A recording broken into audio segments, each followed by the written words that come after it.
Blog Talk Radio. Chante's got a man at home, and his name is Madison. Hi, this is Chante Moore, and I listen to Madison Media Radio, music with a purpose. 1, 2, 3, go!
Thanks so much for tuning in to Music with a Purpose. I'm your host, Madison, and I'm on the move to bring you the hottest artists from all around the world. And today on our show, we have the one, the only, Miss Chante Moore.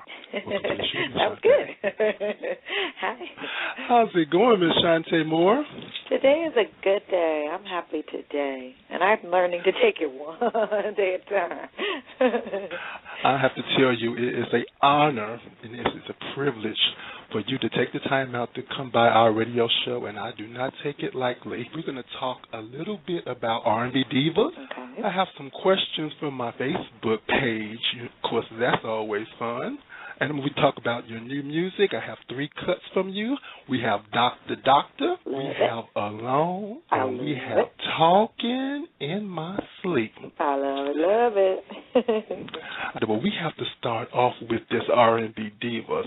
How were you approached to be a part of R&B Divas, Chante? The producers from Think Factory called my manager, Cheryl Cobb-DeGrosse, and they asked me about being on the reality show. So we said we'd, take a meeting with them.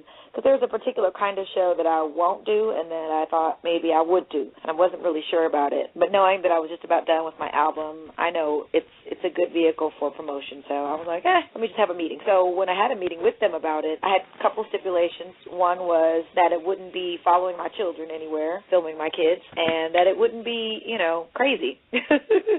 And they said it was about music, and that's really what drew drew me in was that they said we're going to do a thing like a monologue, Diva-logs kind of thing. We didn't call it Diva-logs at that point, but it ended up being what we did as the Diva-logs, which is like a monologue thing where we sing and I guess it's sort of like acting, but it's really telling our stories, our history, things that have happened to us, things that we've never really talked about publicly. So that was the intention, and that really drew me in because I really thought this is a good point because it's more about letting people know that we're survivors and they also can be survivors. Everyone who saw the show, I think they really got something from it, I think, to be able to just figure out, you know what, these are regular people just like us, and they do something different, but we still are just girls. That's all we are. We're just regular people who happen to sing for a living. A little special, but, but we're just regular, girls. I watched the show. You guys really pulled me in. It was almost like it was addicting. It was like, what's really going on? When the show first started, I think everyone predicted that you was going to be the diva and you was going to cause the most trouble, the most trouble in the show. And what is that? Do you know?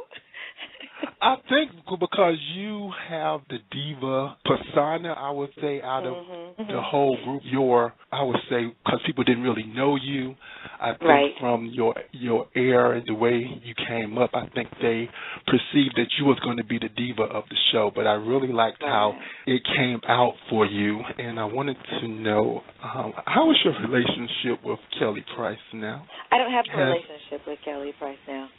Oh. Well, we weren't like good buddies, like everyday talk on the phone kind of friends. I don't even know if I had her phone number before. We saw each other and we were always cool, always said hello, but we didn't spend any like quality time together, anything like that. So it wasn't like a friendship was ruined so much as we won't be buddies now at this point. Oh, right. Okay. Kelly announced on the R&B Divas, the reunion show, that there was going to be a tour. Do you believe there was some type of underlying motive for her to announce that, being that was not in writing? You know what? I don't know her heart. I honestly do not know her well enough to say whether or not she knew or not. I think she wants it to happen. Maybe that's why she announced it. I can't speak for her motivation, but the day that they did call about it's not happening at this point. So hopefully something does happen because I definitely would do a show, absolutely, and have no problem doing my job anywhere with anybody. Not with anybody, but you know what I mean. With Kelly, if there's a tour that happens, I wouldn't have a problem with that at all. At all. Extremely talented. That was my next question. Will there be a R&B Divas LA Season 2? Because I really did enjoy this show. I believe there will be. Will Don Robinson be on Season 2? I don't know. I don't know anybody about anybody's thing but me. I really don't. They have a very good way of doing that because I think they leave that for just enticing the audience and, for mystery's sake. So they didn't tell me initially who was going to be on there. The only person I knew was me and Kelly Price initially. But this season, I don't know who else is going to be on. I really don't. So it's kind of cool that I can't answer that question. Right. Do you like the way the show turned out, Chante?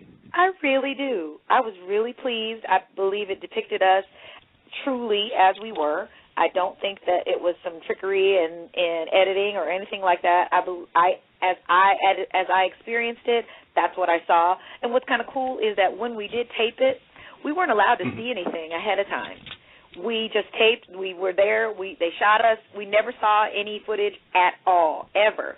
So when you guys saw it, we saw it for the first time too. So I really enjoyed that part because I was sweating watching it myself. I was like, ooh, this is really intense. Help me, Lord. so I enjoyed it too. Well, we're going to move on from the R&B Divas, and I have just a couple of questions from some of my friends. This should be fun. Okay, Miss Navasha Williams wanted to know, with one of the most amazing voices on the planet, why doesn't she get the accolades that the singers like Mariah or Whitney or Beyonce? I don't know. I really don't know. I believe that what's supposed to happen happens. I work very hard, and I've worked for a long time. My first single came out in 1992, I think, or 1991, one of the two. I can't remember which one it was, but I think it was 1992.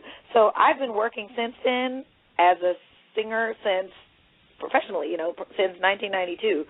So I haven't had to get a second job, and I haven't had to, pimp myself or anything like that. So I'm really grateful that even though I'm not to the level of those people as far as finances and success and in that way, I know exactly what she's talking about. But even though that hasn't happened in my career, I've been so blessed. There's a lot of people who came out that same year who are not singing anymore and have moved on to other careers. So I am really, really grateful that people like her who still follow my music and still buy the albums, that's what happens, and that's how we make a living. So if more people, as the show has exposed, I've done really well this year with my record coming out, and so I'm excited. Who knows? Maybe it's this year that it will happen. I really don't know. But whatever the Lord wants to happen is going to happen. We have another guy, DeMario, a.k.a. DS Certified. Okay, he wants to know, how does she feel about the current R&B scene in the industry today? Has it been outshined by pop, crossover music? What do you think about the R&B scene today, Miss Chante? You know what? I am really enjoying that the lines are not as defined as they used to be. I like it that I can turn on the radio and hear a white girl that sounds black and hear a black girl that sounds white. I mean, from Rihanna to the other girls. I mean, it just seems like the music is just kind of flowing. If you like it, you like it. If you don't, you don't. If they play it, they play it. If they don't, they don't. It used to be just black radio and then white radio. And there were a couple black people who would maybe considered to be crossover, like Whitney Houston and people in that, in that kind of sound. But now it really is kind of flowing back and forth because of the Internet and the way that music is now. I actually enjoy the fact that the lines aren't as defined as they used to be. So hopefully I answered that question. I think I did, but I'm enjoying it. I like it. All righty. Miss Lori Green's boyfriend wants to know, why is she so fine? Oh, my gosh. Well, they asked the question, so I had to ask you, why is she so fine? What is your answer? So fine? Why is she so fine? You know what? I will say that I do take good care of myself. I wash my face every night. My mother instilled this in me, and honestly, I passed it on to my daughter and my friends. Don't go to bed with makeup on your face. I don't care even if you don't have makeup on. Wash your face at night. I like using Clean and Clear. I like using the astringent from Clean and Clear as well. I don't know. I like taking care of myself. I'm a really girly girl on one side and then a tomboy on the other side. I don't take myself too seriously. I don't wear makeup every day unless I'm, on TV or doing something like that. So I let my face breathe. I wear some eyeliner or something like that and some lip gloss, but I'm not real makeup kind of girl on a day-to-day basis. So I would say, be active. I like to run around and work out and, go bike riding or whatever and hang out, do fun stuff physically. I think staying healthy and staying fit is part of being beautiful and feeling beautiful. So I would say that is my secret. That and good clean living. No, Jesus. I'm a church girl, and I really do believe Jesus makes you stay healthy. I really do. My daddy's 80 years old, and not that people don't die early when they're Christians, because my mother died and she was only 53 when she passed on. But my dad happens to be 80 years old now, so he's living long, and my mom died early. So, you know what? Whenever Jesus calls you on, I guess that's when you go. Well, that was one of my questions. How did you manage to stay on path in the music business when so many people like Whitney and them veered off? How were you able to Sometimes stay grounded? Success is not always good for you. Being really, really famous, it's really not an easy job. People see being in the limelight as something that's a privilege because you're famous. What could be wrong? You happy? You rich? You famous? What else could be? How do you know we're happy? I think being really, really famous is is a weight. You look at people like Britney Spears, who's, thank God she's coming back now. I look at Justin Bieber being so young and being famous. I look at Beyonce. She can't just go to the mall. You know what I'm saying? Right. She got to live on a boat somewhere sometimes. You know what I mean? Just to get some free time. And even then, people are have snapshots of her and her husband and child while she's trying to relax. And I think that people really, they idealize being in the limelight so much that they think nothing can go wrong. But honestly, it really can be quite a burden. And I'm not really, really famous. I know, some people know my music and some people know who I am. But from day to day, I live pretty regularly. I don't have a bodyguard or anything like that. I do travel with my manager when I do sing and, perform. But I think knowing who you are, first of all, is a really important thing before you ever come out. And you keep people in your life who love you, not just who are there and who think they know you, but people really know and love you. And you know and love yourself. That's the other thing, too, is you got to really know who you are and love who you are and take good care of yourself and not get caught up in what people say about, oh, you're so fabulous, you're just wonderful, you can do no wrong. Yes, you can.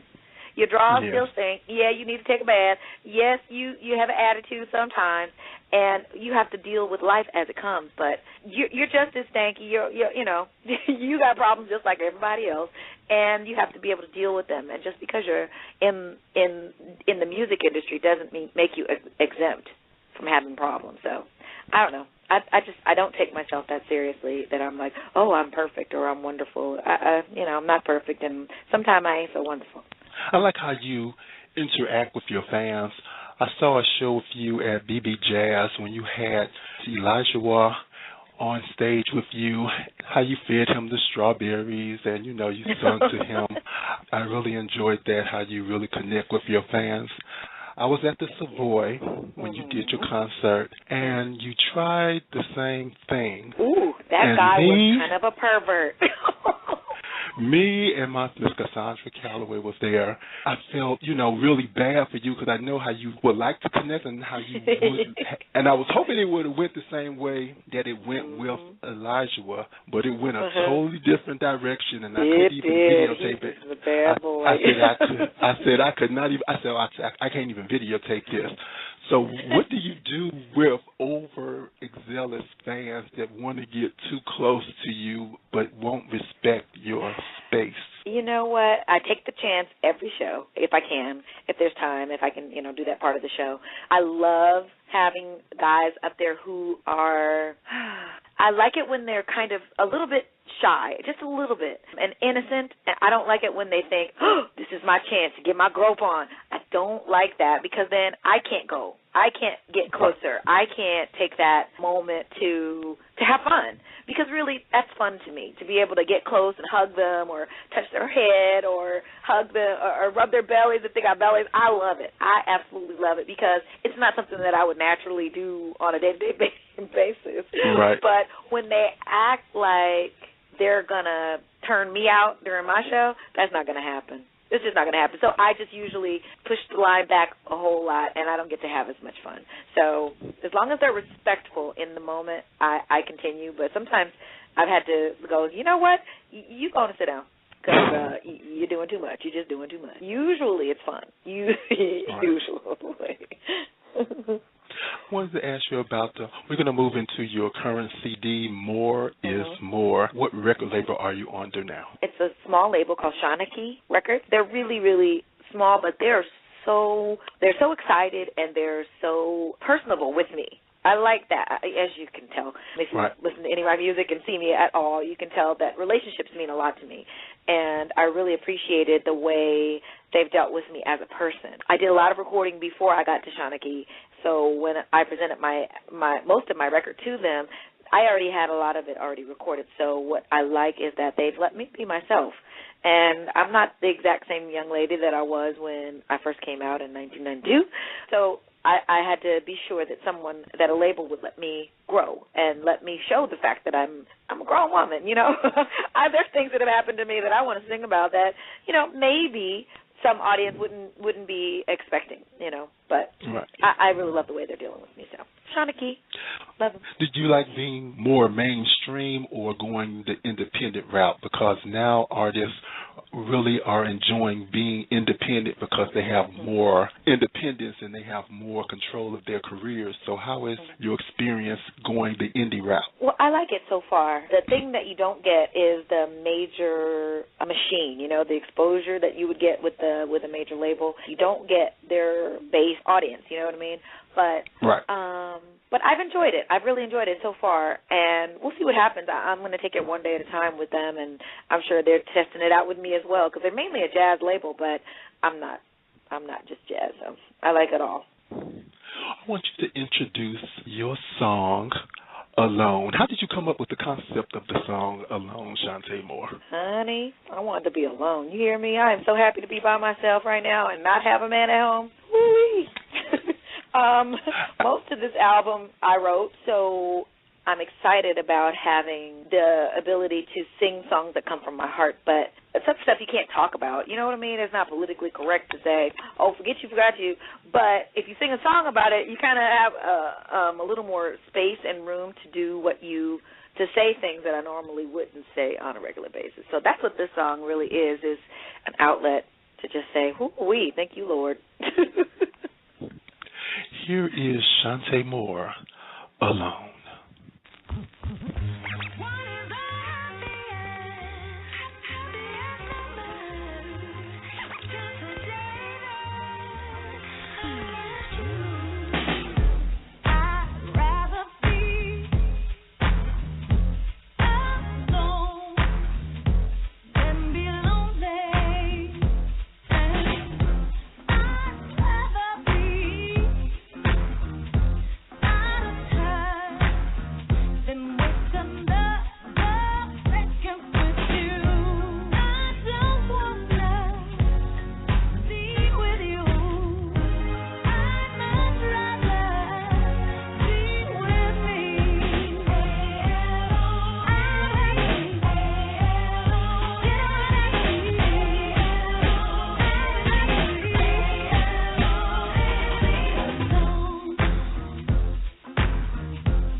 That was Chante Moore.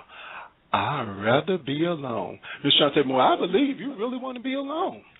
I really do. And what the thing is about the song is that it really accentuates the fact that I'm saying I'd rather be alone than lonely.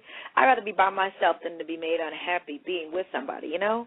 It really, you have to value time. You can't get time back. You can get a whole lot of stuff back. You cannot get your time back.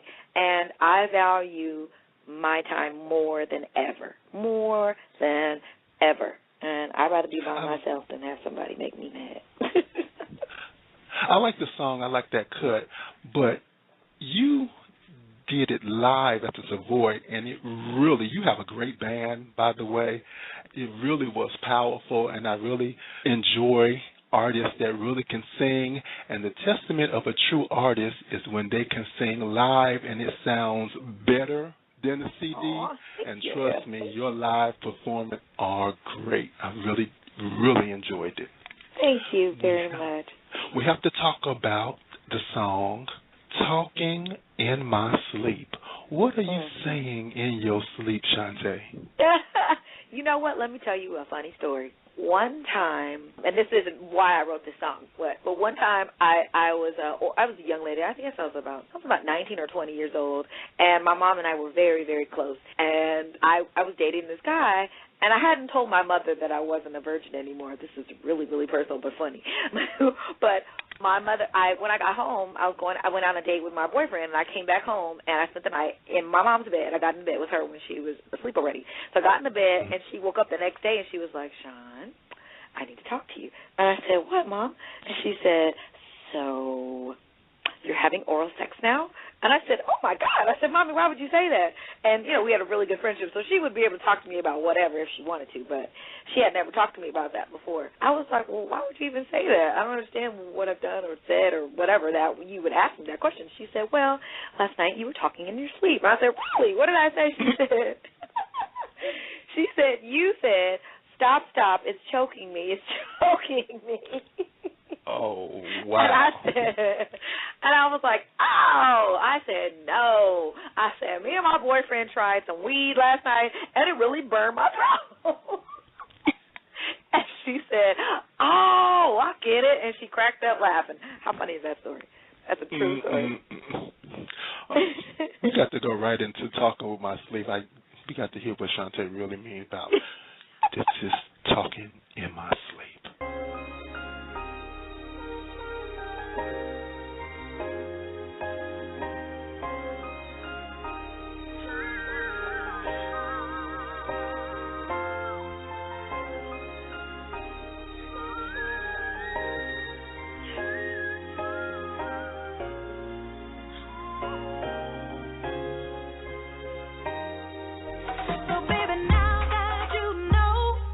Maybe I'm a little bit guilty, but if I hope it don't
That was Chante Moore, Talking in My Sleep. I really did enjoy that, Miss Chante Moore. Well, thank you very much. Our time is winding down. Chante Moore, I enjoyed you coming by our radio show. I want you to give out your website, Facebook pages, all the info that you want the people to know. Okay. I'm most often on Twitter. I am Chante Moore, IAMCHANTE Moore on the Twitter. And then on Instagram, I'm the same. I am Chante Moore. And then IamChanteMoore.com is my website. And be patient with me. I know I'm terrible, but it's coming along. It is live, but I'm going to start posting more days and doing more things on it and getting more interaction. So please stick with me. I know I'm terrible. But on Facebook, just Chante Moore. I know it's a fan page as well, which I absolutely hate that they call you a fan after a certain number of people join your regular face page. You can't add any more. That's retardo to me. But nonetheless, on Facebook, I'm Chante Moore. So please do tweet me. Tweet me, what? Instagram me, send me a message on Facebook. I will answer. I'm most often on Twitter, but any of those pages work. I'm so excited to be able to interact, and that's one thing that I think is different from old school or when I first came out, whatever you want to call it. That the fact that I get to interact with you guys personally from a day-to-day basis is a lot of responsibility, but I really love it that I can connect personally with each person. It really is something I really enjoy. So please do reach out and say hello. Thank you so much, Chante Moore. I really do appreciate you taking the time out to come by our radio show. It really meant a lot to me. I took up enough of your time. Thank you so much. I really appreciate it. It's my pleasure. You have a good day, sweetheart. Okay, thank you. Bye-bye. All right, bye.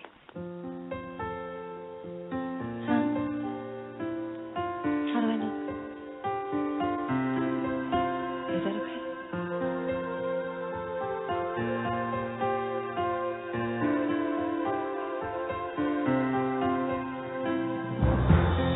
Lights, makeup, don't need my script. I know my lines. Smile, sing a love song, act like nothing's wrong. I know you'll always stay alone. Action, go through the motion, but tonight